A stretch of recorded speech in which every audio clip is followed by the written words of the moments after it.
মলদ্বারের piles নিয়ে ইদানিং যা তেলেসমাতি চলছে সেটা অবাক করা কাণ্ড। কেউ বলে লেজার করে দিব, কেউ বলে লঙ্গ করে দিব। কোন চিকিৎসা আপনার জন্য অ্যাপ্রোপ্রিয়েট একমাত্র বিশেষজ্ঞই বলতে পারে। অসংখ্য বিশেষজ্ঞ বাংলাদেশে এখন তৈরি হয়েছে।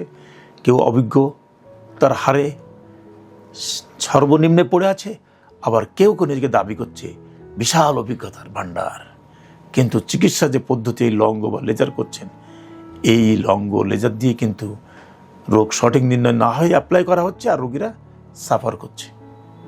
সাম্প্রতিককালে আমার কাছে একটি বয়স্ক মানুষ, 50 বছর বয়স, তার কমপ্লেন হলো তার পায়খানার সঙ্গে আম পড়ে, আম যায়। যেই শুনবে সেই বলবে ওর হয় অ্যামিবিক ডিসেন্ট্রি, না হলে ব্যাসিলি ডিসেন্ট্রি। ব্যাসিলি ডিসেন্ট্রি চিকিৎসা কিন্তু খুব সহজ, ওই ফ্লাজিল খেয়ে আমরা ভালো হয়ে যাই, বা নিওফ্লোক্সিন খেয়ে দেখবেন ভালো হয়ে গেছে। আর যদি অ্যামিবিক ডিসেন্ট্রি হয়, অ্যামিবিক ডিসেন্ট্রি, তাহলে সেখানেও চিকিৎসা পদ্ধতি, মেডিসিন পদ্ধতি আছে যে চিকিৎসা দিলে আপনি ভালো হবেন। কিন্তু আপনার ওই লোকটির বর্ণনা হলো যে আমার পায়খানা করতে গেলে আম পড়ে, তাকে আইবিএস মনে করে চিকিৎসা দিচ্ছে, চিকিৎসা দিয়ে যাচ্ছে। দীর্ঘদিন ধরে আইবিএস ট্রিটমেন্ট চলছে, মেপ চলছে, মেপ খাচ্ছে তো খাচ্ছেই, পায়খানা আর কোনো অবস্থায় কারেকশন হচ্ছে না। লোকটির বর্ণনা, আমি তার সামনে বসে আমি তার কাছ থেকে বর্ণনা নিলাম, রোগের বর্ণনাটা শুনলাম তার কাছ থেকে, এবং খুব সুনির্দিষ্টভাবে সে 2-3টি কথা বলাতেই আমি রোগটি নির্ণয় করলাম।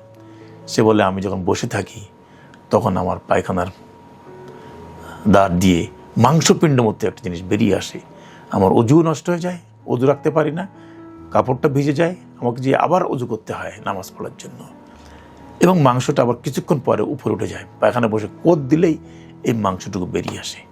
এই ইতিহাসটুকু আমাকে নিশ্চিত করলো যে এর অসুখটি amoebic dysentery, bacilli dysentery, IBS নয়। আমি তাকে বেডে নিয়ে প্রক্টোস্কোপির মাধ্যমে নির্ণয় করলাম যে তার 3rd ডিগ্রি হেমোরয়েডস 3 জায়গাতে, 3টা কলাম, 3, 7 এবং 11 পজিশনে।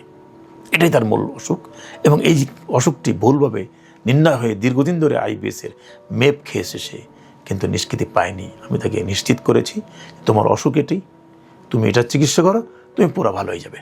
অতএব পাইলস হলেই লঙ্গ, লেজার, আইবিএস বলে ট্রিটমেন্ট দিবেন না। নির্ণয় করার চেষ্টা করেন ওর আইবিএস নাকি ওর পাইলস, এটা ডিফারেন্সিয়েট করার চেষ্টা করেন, নাহলে তো চিকিৎসা ভুল হবে। আর ও তো সাফার করতেই থাকবে, বছরে বছর ওষুধ খেতে থাকবে, আর আপনার আমার সম্পর্কে খারাপ ধারণা হয়ে দেশ থেকে দেশে, দেশান্তরে ঘুরে বেড়াতে থাকবে। সর্বত্রই কিন্তু প্রতারণার ফাঁদে সে পড়ে যাবে যদি রোগটি সঠিকভাবে নির্ণয় করা না যায়। এবং এই সঠিকভাবে নির্ণয় করার একটি পদ্ধতি ছিল প্রক্টোস্কোপ। এই প্রক্টোস্কোপই আপনাকে বলে দিবে ওর পাইলস আছে নাকি ওর আইবিএস আছে। আইবিএস তো করতে গেলে কোলোস্কোপি করতে হয়, আর প্রক্টোস্কোপই বলে দিবে যে মলদ্বারে এটি পাইলস কি পাইলস না, একমাত্র পরীক্ষা।